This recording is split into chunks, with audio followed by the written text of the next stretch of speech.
Om Sahana Vavatu Sahanau Bhunaktu Sahaviryam Karavavahai Tejasvinavadhitamastu ma Vidvishavahai. Om Shanti Shanti Shanti. Om Sadashivasamarambham Shankaracharya Madhyamam Asmadacharya Paryantam Vande Guru Paramparam.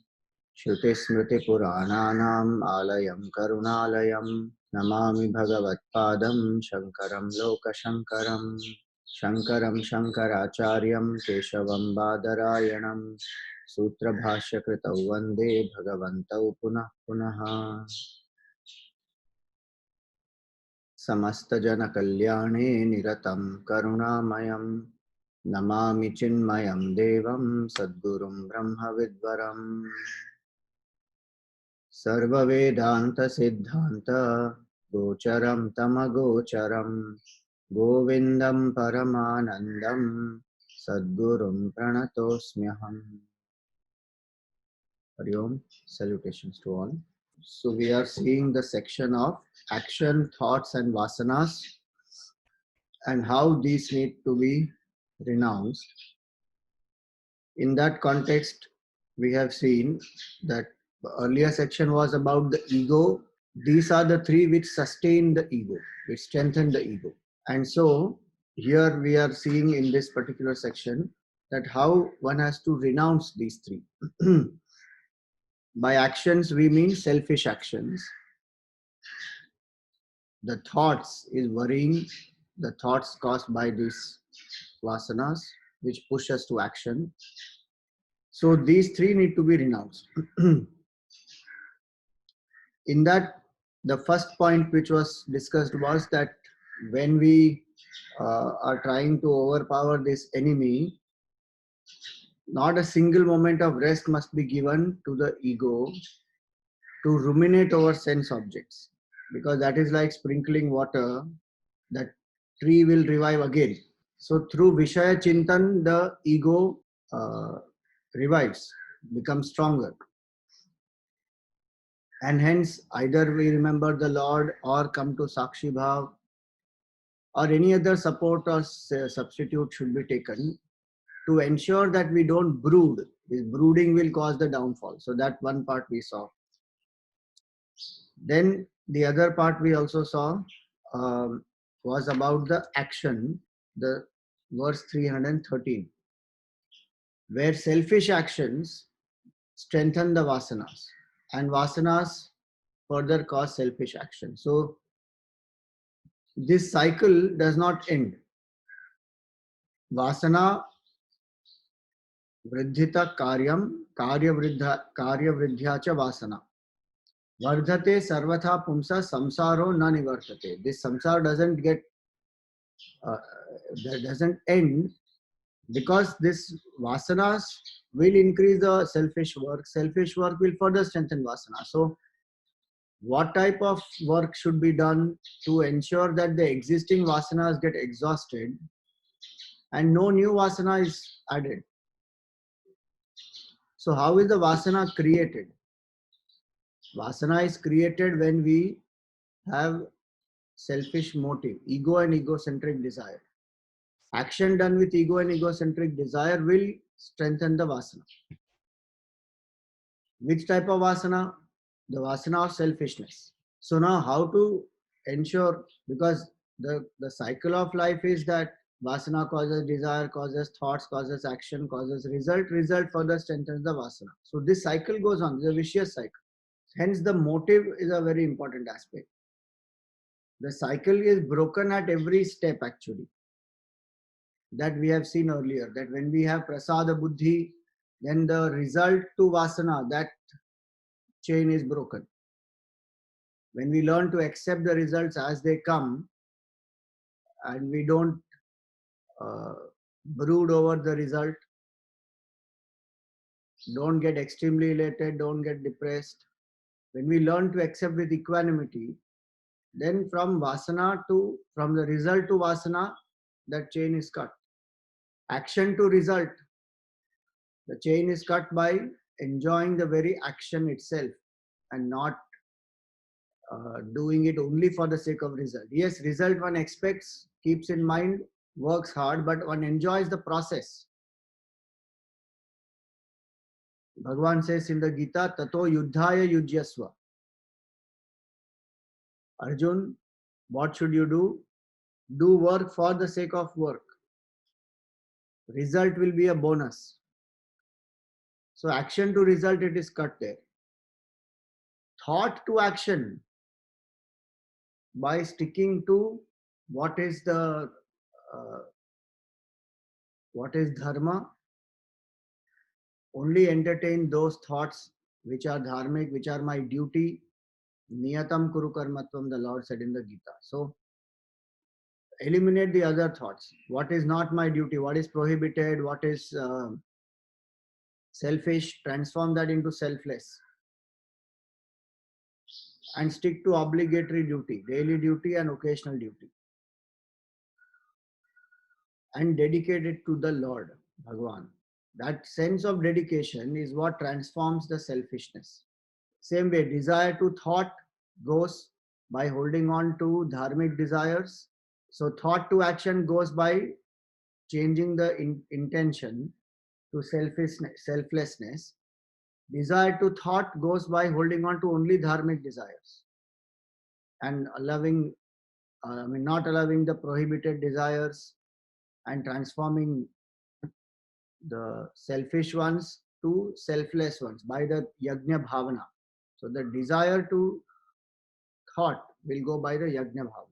And then vasana to desire. That vasana to desire will happen if I follow the rest of these things. Existing vasana will manifest as a desire. I use my discrimination, use dharmic ones, let the dharmic ones express, adharmic ones let it pass, don't encourage. Slowly the existing vasanas only keep getting exhausted. So when I follow my swadharma, my duty, vasanas which will express as desires, I follow that. Which is not my swadharma, which is not my duty, I drop it. And because I've transformed selfishness to selflessness, the existing one will get exhausted, new will not get created. So in that way, the cycle has to be broken.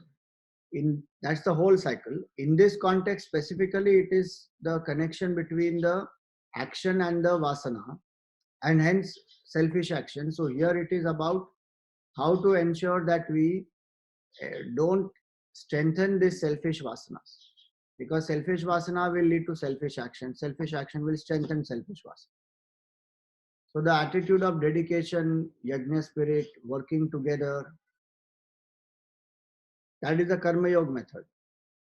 Bhakti yoga method will be surrender to Bhagwan. Whatever one does, yadyat karma karomi tattad akhilam shambho tavaradhanam. Oh Lord, whatever I am doing, it is all dedicated to you alone. It can be the smallest of actions. Eating, talking, walking, smallest of actions. Or the subtlest of actions. I may be a big CEO or running a whole country, whatever it may be. I do it for dedicated to you, not for I. So that is the bhakti mark. Karma yoga is dedicated to an ideal with yajna bhavana, working as a team, reduce the selfishness. Family life meant to reduce selfishness. Self-importance, I need to go down. That's the objective. Then what is the Jnana Marg? The Jnana Marg is don't feed the thought. Watch. Become a detached observer. I am a Sakshi. My nature is Sachidanand. These come and they go. I am not selfish. Mind has a selfish thought. Detach from that ego. So in that way, what one has to do, drop this selfishness, renounce the selfishness. Now we go ahead in 314. The method, what we just discussed, those methods are given now. How to cut this bondage of samsara. Because earlier Shloka said, samsaro na nivartate. This samsara doesn't end. It appears to be a vicious circle, but there are methods to cut it. Samsara bandha vichityai Tadvayam pradahedyadi. Sorry. Tadvayam pradahetyatihi. Vasana vriddhiretabhyam. Chintaya kriyaya bahihi. Samsara bandha vichitya. To destroy this bandhan of samsara, tadvayam pradahed. These two must be burnt. By whom? Yatihi. Yatihi pradahed. Yati must destroy, burn. These two. Which are these two? Chintaya, kriyaya, bahihi. Chinta and kriya. Because they increase the vasana. Vasana vriddhi retabhyam. The vriddhi, the increase of vasana happens by these two. Which are these two? One is Vishaya Chintan and second is selfish action. What was said earlier. Vishaya Chintan is internal. Selfish action as though is outside. But though the intention is here, action we do outside.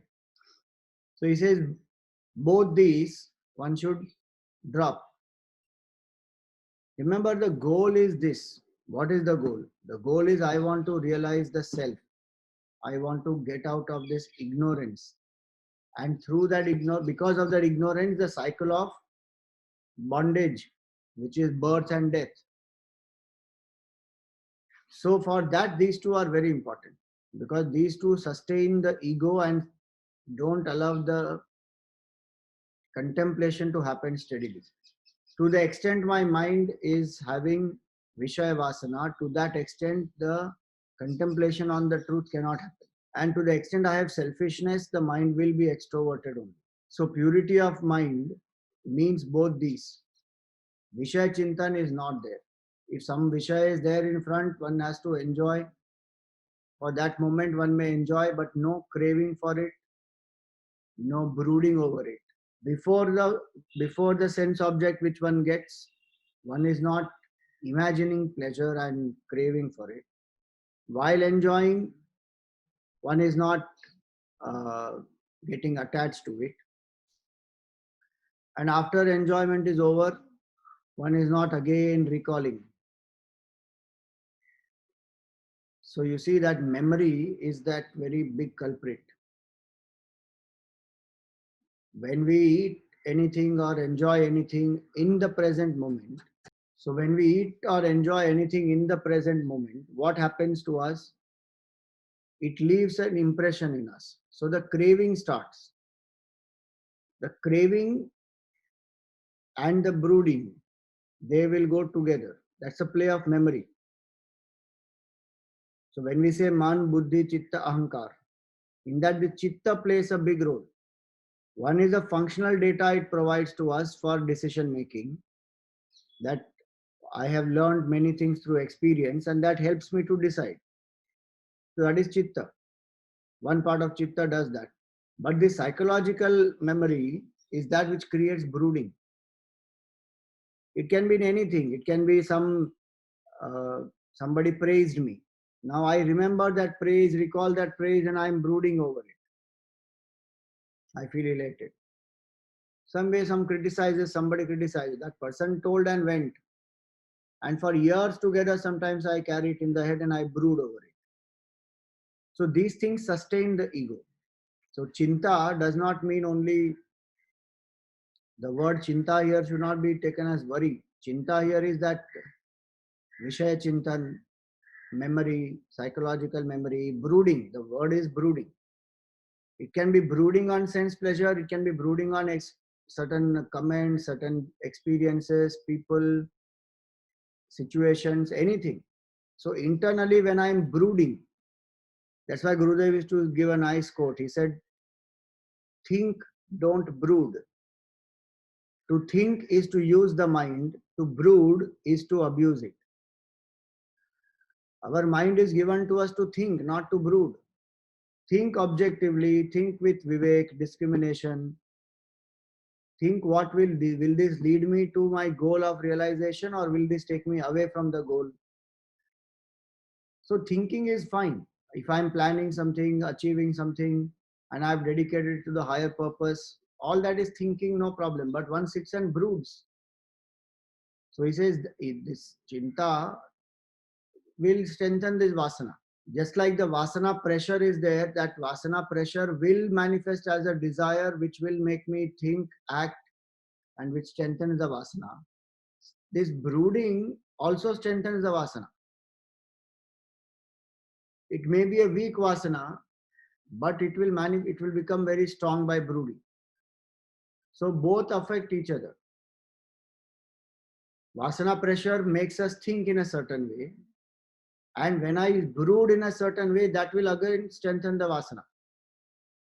That's why it is vasana vriddhi retabhyam. Vasana vriddhi happens by these two, continuous brooding. This, we apply this in the sattvic direction, then it is a means of sansara vichidya. It will cut the samsara. What is the sattvic way? Think about the name of the Lord, contemplate on the nature of the self continuously. So strengthen that. So that will come there ahead. That is called sadvasana. We are creating sadvasana. So Vishaya Anuchintan, one has to drop. Memory based pleasure, craving, one has to drop. That is the first part, Chintaya. And then Kriyaya. Externally, when I do selfish action, that also strengthens. Why? Because that is an expression of the thought. Action is an expression of the thought. Certain things I can leave it at the thought level only, not manifest it at action level. It has come in the thought, but I use my Vivek Shakti and just let it go. I feel like getting angry with somebody, I let it go. I don't have to express it at the action level. So when a person does action just prompted by their own vasana, sometimes one does not use the discrimination, because vasana can be for anything lower also. One just acts.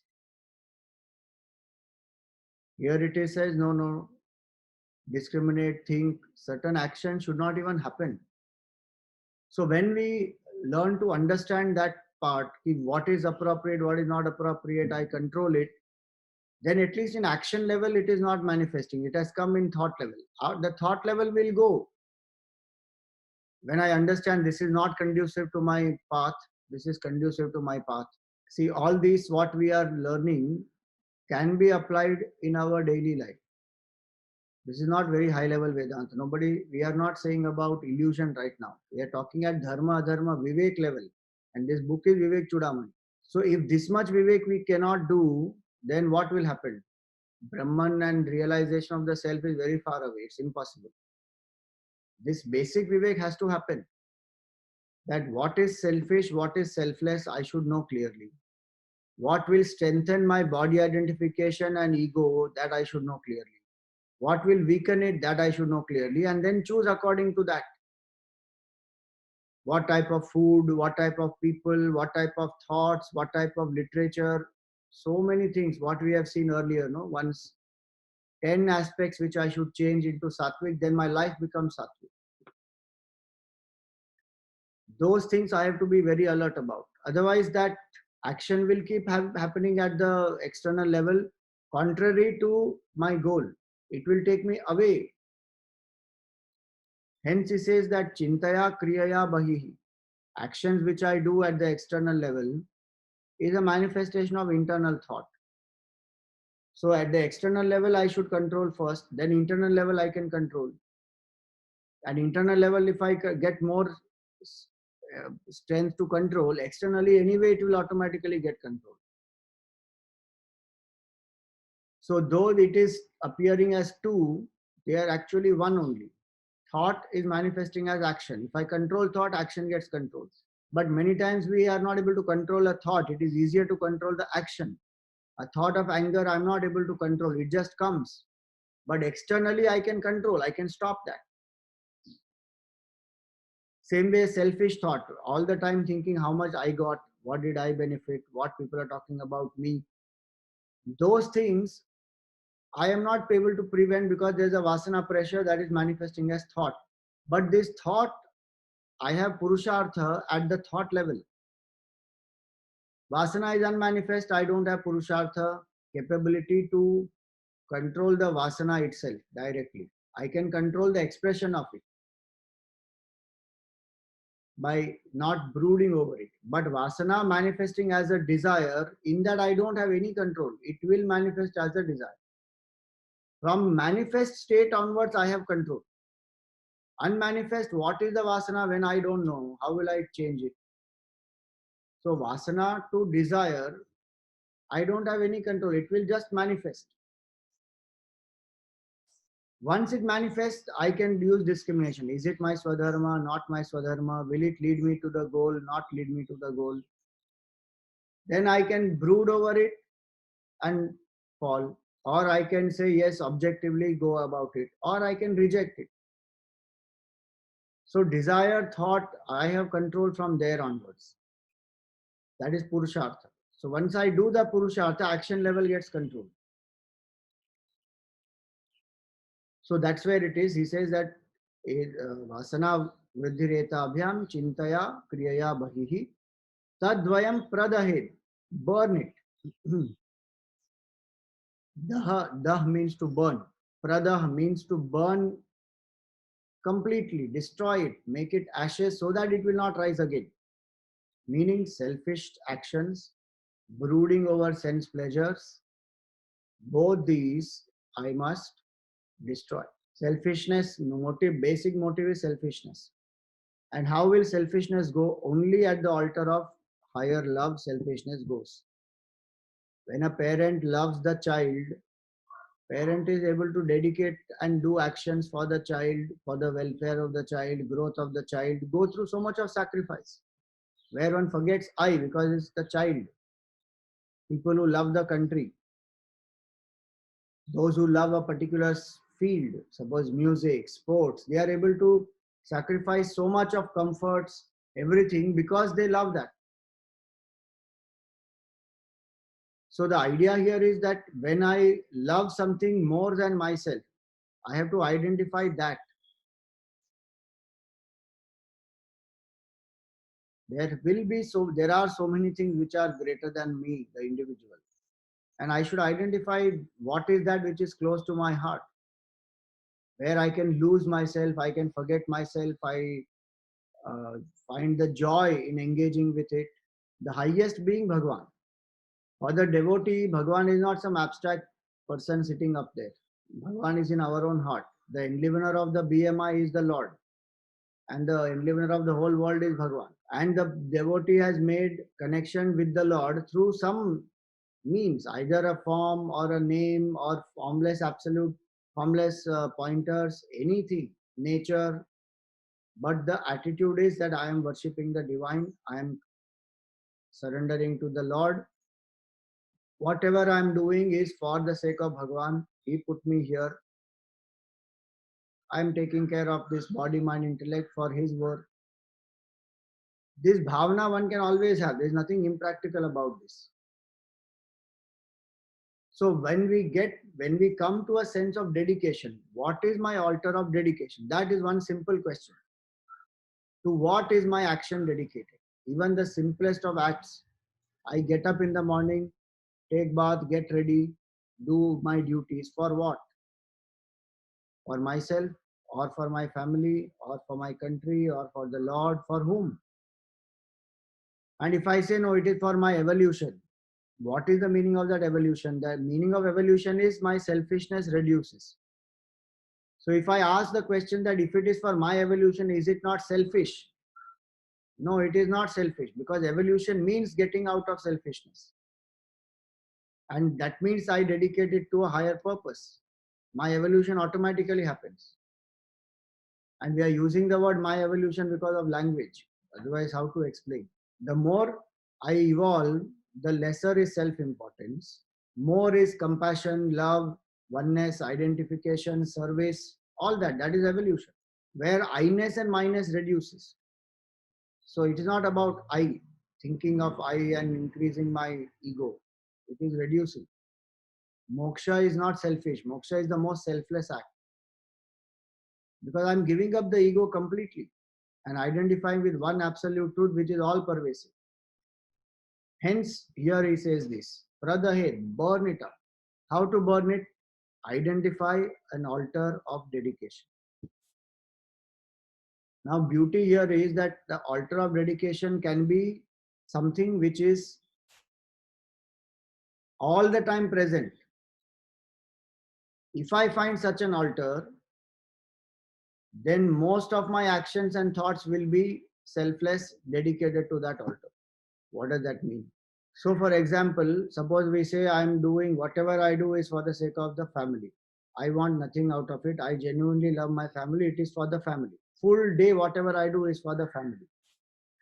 With that vow, if I do, to the extent I maintain this attitude that this is towards my family, to that extent I am able to sacrifice, accept, find the joy in service, all that will happen. But if that thought is only coming now and then the surrender is only for that much time. Again, selfishness comes.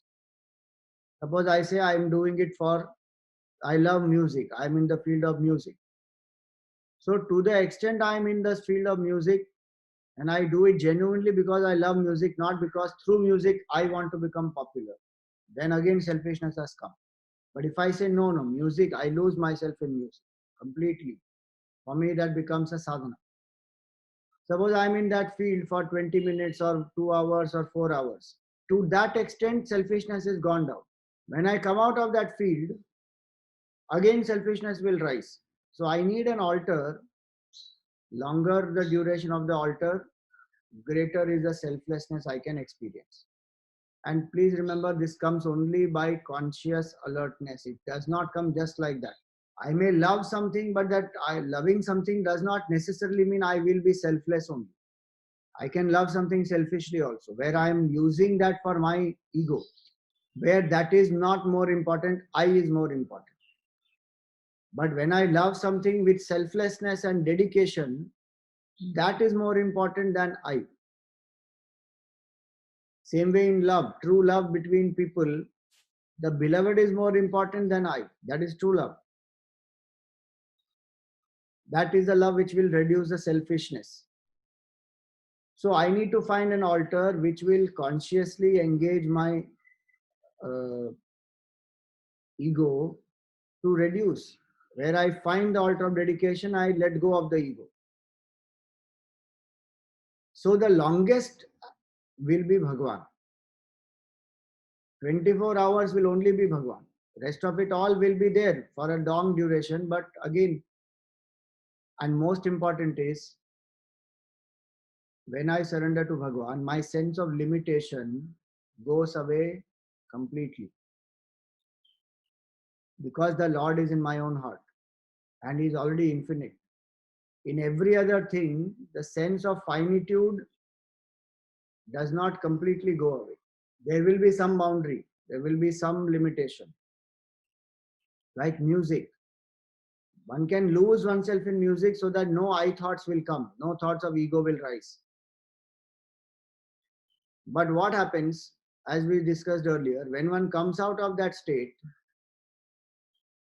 the sense of Jiva Bhav, that I am Mr. So and so, psychological entity, Mr. So and so, that does not go. Temporarily, it got completely surrendered in that ego, in that music. Then when I come out of it, it has only become dormant, I should say.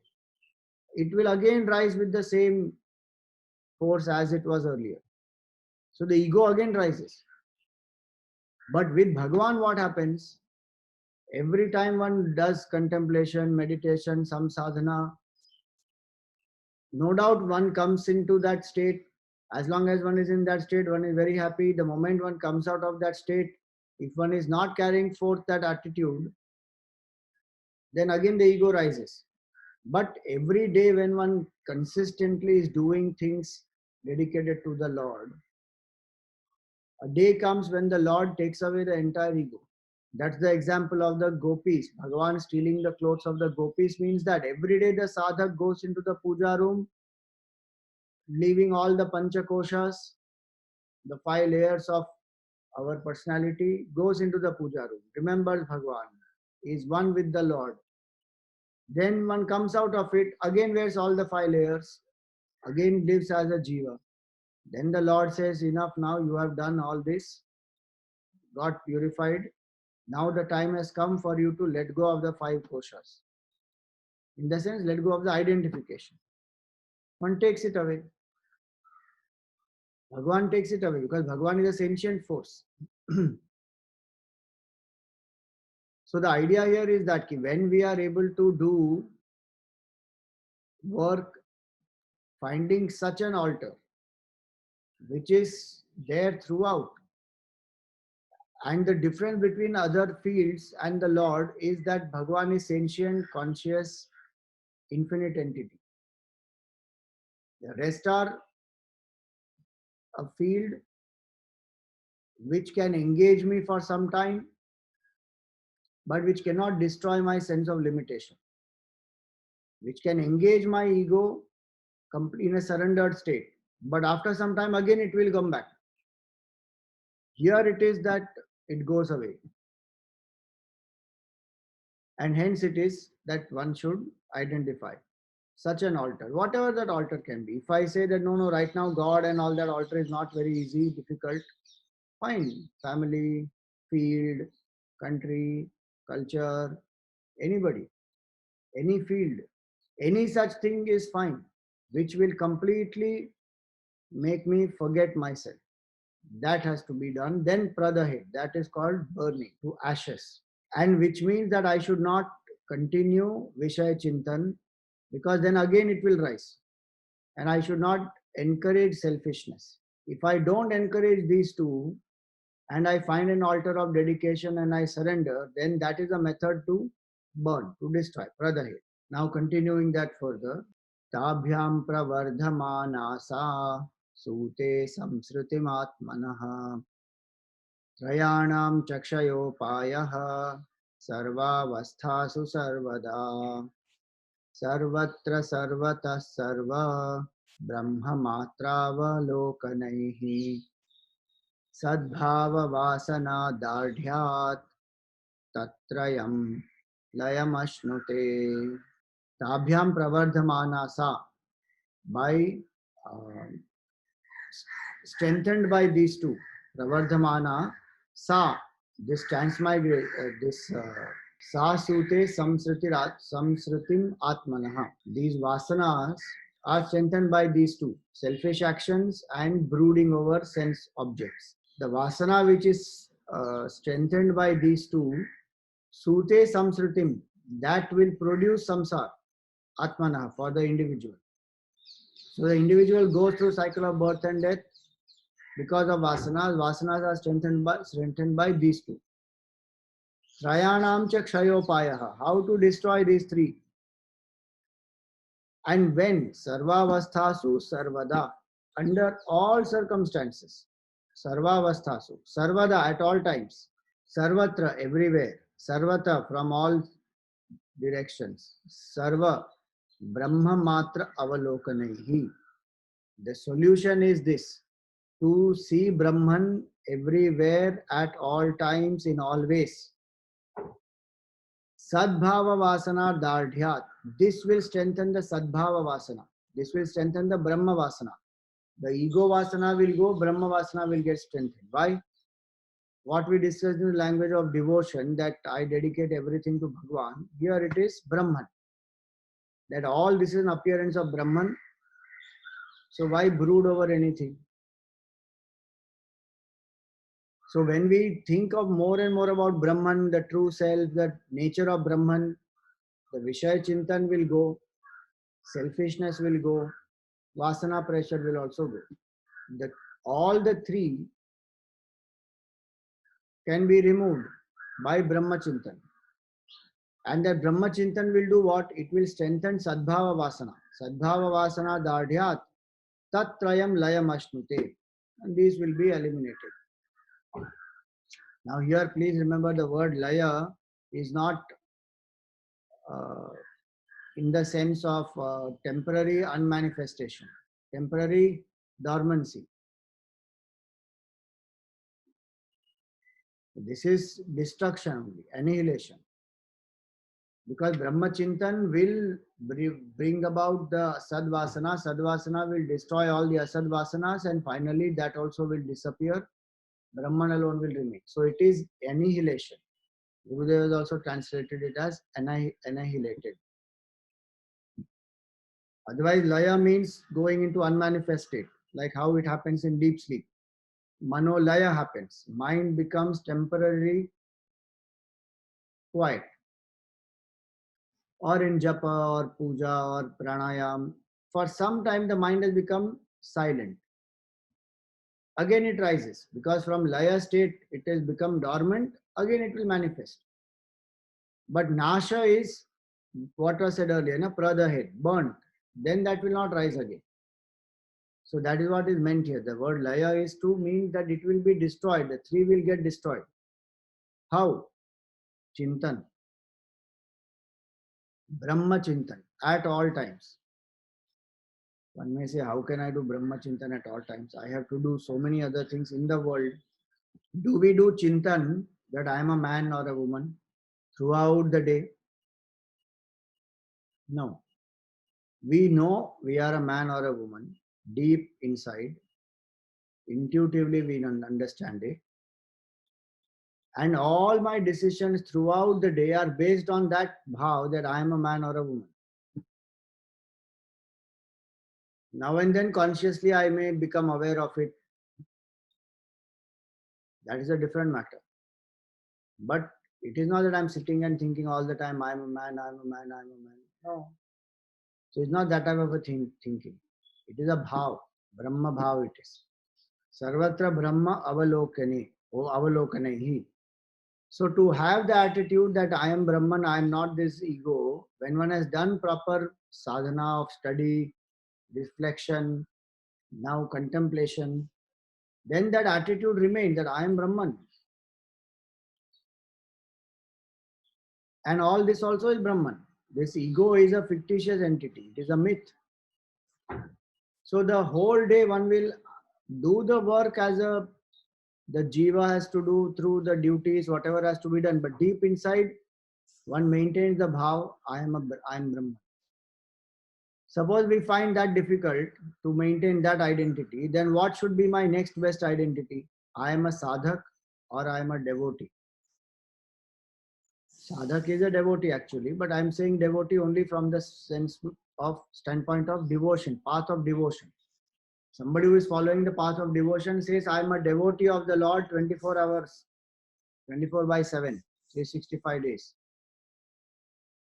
Or somebody says, I am a servant, Karma Yoga path. I am serving this noble cause. This is my life is dedicated to this. So full day one lives like that. Or path of knowledge. I am a Sakshi, I am a sadhak who is witness attitude. I am only a witness. Things come, things go. I have nothing to do with it. So if I cannot maintain the bhav that all this is Brahman, including this BMI, then at least have this bhav. I am a servant, or I am a devotee, or I am a Sakshi. All the three are attitudes of a seeker only, depending on whichever path one has chosen. That I am a mumukshu, I am a jignasu mumukshu, that I want to know this self. That is my goal of life. When I keep that sustained, then I will also know how to sustain this Brahma Bhav. If I cannot have the attitude of a seeker or a devotee or a witness through the day, how will I have this attitude? Now, what will happen if I have the attitude? I am Brahman, you are Brahman, everything is Brahman. Does that mean that duties we will not do? No, we will do duties. But deep down we know that this is the sense of duality that we have, that I am different, you are different, that goes away. What is the point of that going away? When that goes away, raga and dvesha will go away with it. When I think I am Brahman, you are Brahman, we are one, there is no raga and dvesh. When I see there is duality, I am different, you are different, then you are my people, you are not my people, mamakaha pandava will happen. Attachment will happen, aversion will happen. This object I like, that object I don't like. Then one broods on the object which one likes, one resists, or one is agitated towards the object which one doesn't like. So this raga, dvesha, etc. will start. What was seen earlier, no, selfish action and the brooding over the sense objects, all that will start. That will increase the vasana. But all the three can be destroyed when I see there's only one Brahman. And that Brahman is of the nature of fulfillment. So there is no brooding required. Because I feel incomplete, identified with the body, there is a brooding. That if I get this sense pleasure, I will be happy. When I go there, I will be happy. When I become this, I will be happy. Because there is identification with this, which is incomplete. So if you remember that ignorance cycle, ignorance of the self leads to false identification with the body, mind, intellect. That leads to incompleteness. Now incompleteness will lead to vasana. Vasana will lead to desire, thought, action, result, vasana. This cycle goes on. The cause of this cycle is ignorance of the self and false identification. These two can go only by Brahma Chintan. So somebody says, but Brahma Chintan is also at thought level. We are thinking, I am Brahman, I am Brahman, I am Brahman. So it's not repetition mechanically. It is a bhav. It is understanding with so much of depth and background. When one sits to meditate, I am Brahman, it is not just repeating empty words, I am Brahman. It is backed by the attitude and feeling that Brahman alone really exists. Nothing else exists. The screen alone is there. The whole movie is nothing but the screen. Everything else is fiction only. It is fictitious. Nothing is happening there. When the person has reflected sufficiently and has vairagya in the mind, then the person will be able to do this. Sarvatra Brahma Matra Avalokanaihi. The word is Brahma Matra. Such a nice expression. Brahma Matra. There is nothing else except Brahman. It is not a combination. One says, Chalo, let us do seed sharing. We are in Maharashtra right now. Seed sharing. 50% ego will take 50% Brahman. 50% is mine, I, small I, 50% is big I. Or I am Brahman, everybody else is miserable Jiva. No. All that seed sharing is not there. There is only one Brahman, full stop. Infinity is only one. So he says this, Sarvavasthasu. At all times, in all places, have this bhav. What? Brahman alone exists.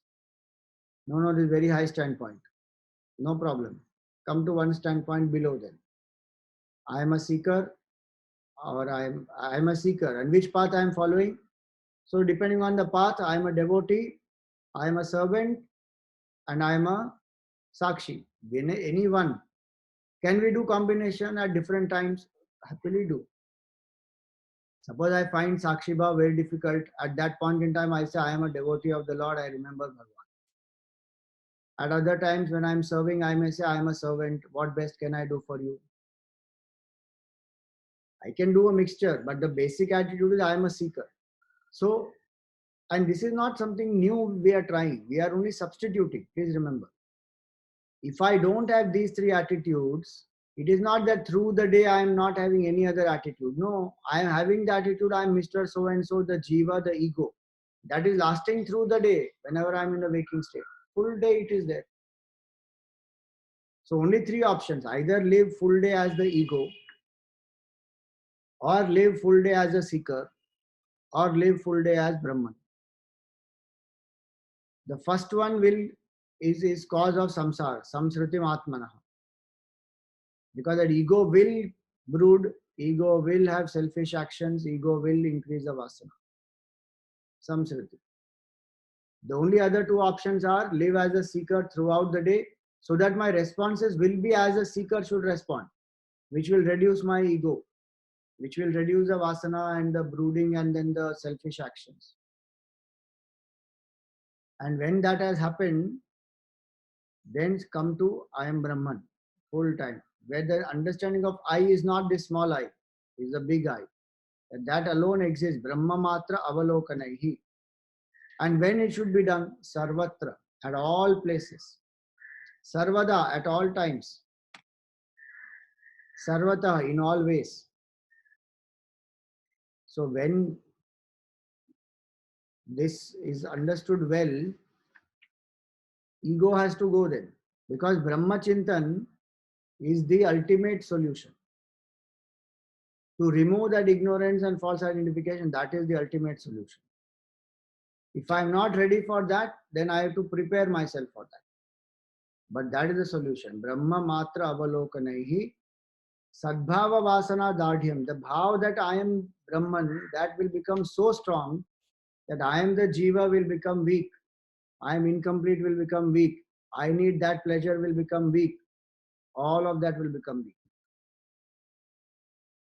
Sadbhavana Vasana Dadhyat Etatrayam Layam Ashnute. They will become destroyed.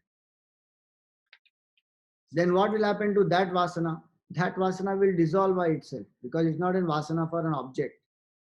That Vasana will lead a person to turn more and more introvert. It will bring satsang to that person, that type of an environment where one is able to withdraw, meditate on Brahman, dissolve the individuality.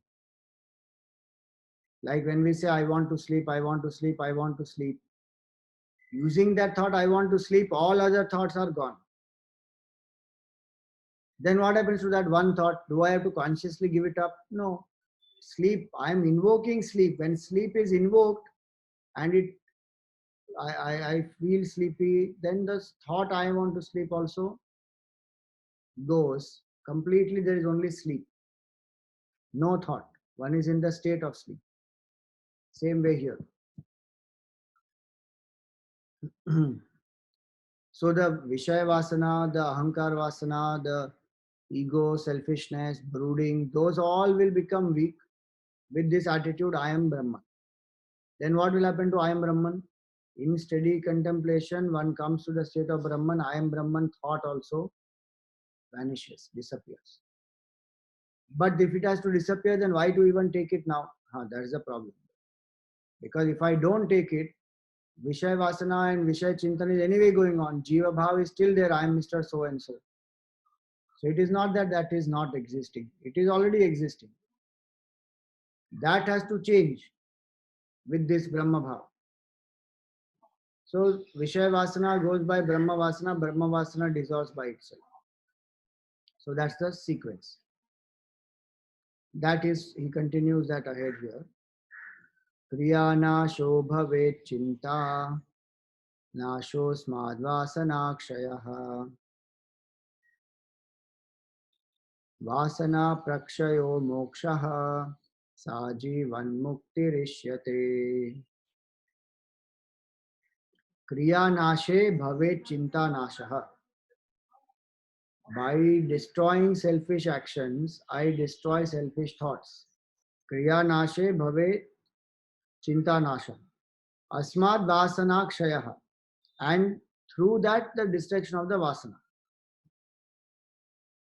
You see, this is bottoms up, top down approach, both. Earlier we saw top down approach, that you remove this vasana pressure by thinking about Brahman. Constantly thinking, I am Brahman, I am Brahman, I am Brahman. What will happen? The vasana, that I am ego, then the selfish thought, then this selfish action, all will get destroyed. That is top down approach. But if somebody says, no, very difficult, this top down approach difficult, then what Vedanta tells us, take bottoms up approach. Reduce selfish actions. That will reduce selfish thoughts. That will reduce the vasana. Any approach one uses, top down through contemplation or bottoms up through dedication. What we saw earlier, dedicate everything to the Lord or to any higher altar. So, kriya nashe bhave chinta nashaha, asmad vasana kshayaha, and then vasana will get destroyed. One very important line comes now, vasana prakshayo mokshaha, sa jivan mukti ishyate. This is called jivan mukti. What is jivan mukti? Vasana prakshayo moksha. Destruction of vasana is moksha. A big debate on this line. How can Vasana Prakshaya be moksha? Atma Gnan rising alone is moksha. How is Vasana's destruction moksha? When all the Vasanas get destroyed, then that is moksha. How is that moksha? Brahmagyan has to rise. So one says, no, no, Vasana Prakshaya. So there are two parts, two opinions. One opinion says that Brahmagyan is the direct means of liberation, only Brahmagyan. Because the root cause is ignorance. In that cycle of incompleteness, we see no ignorance, false identification, incompleteness, then Vasana. If you destroy all Vasanas, the cause is there, no ignorance. It will create new Vasana because body identification is still there. So one part says Vasana Prakshaya cannot be moksha. The other part argues that no, Vasana Prakshaya is moksha in what sense? That when Vasana pressure is less, then only contemplation can happen. And through contemplation, Brahma Jnana and then realization happens. So nobody is saying that only Vasana destruction equal to moksha. So even if there are two opposing views, apparently, they are not opposing. They are, one is a means, one is the goal. Vasana Prakshaya is the means to completely annihilate the Vasana. And when this annihilation of the Vasana happens, then what happens? Mind has become quieter. Through that quiet mind, this Brahma Bhav can happen. Sarvatra Sarvada Brahma Matra Avalokanaihi. And that gives the knowledge and a person is liberated. So the question here is, why is this said Vasana Prakshaya Moksha?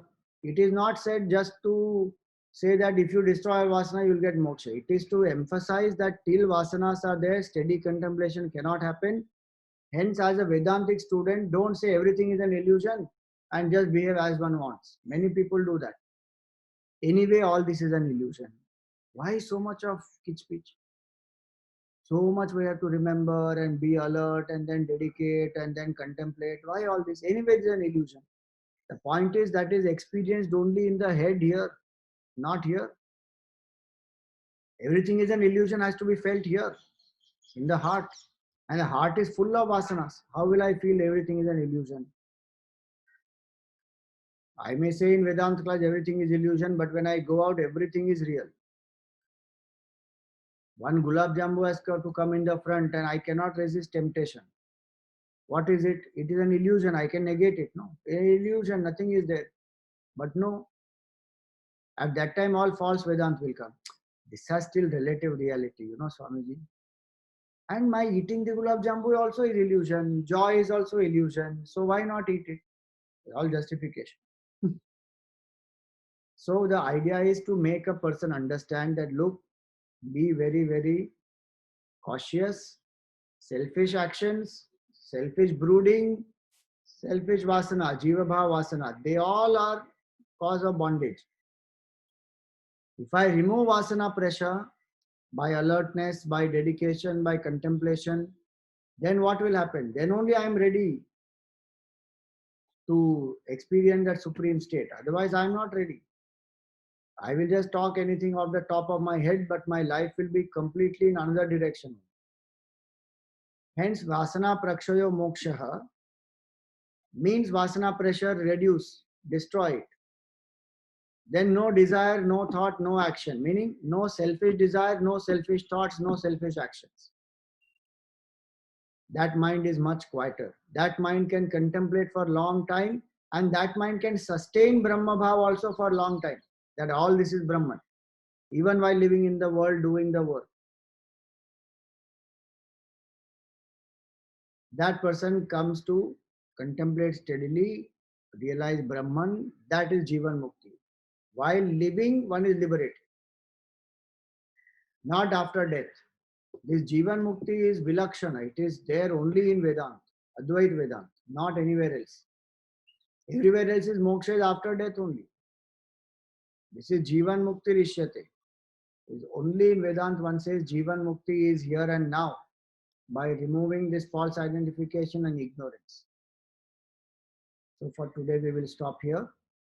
Our next class is on Thursday and Friday.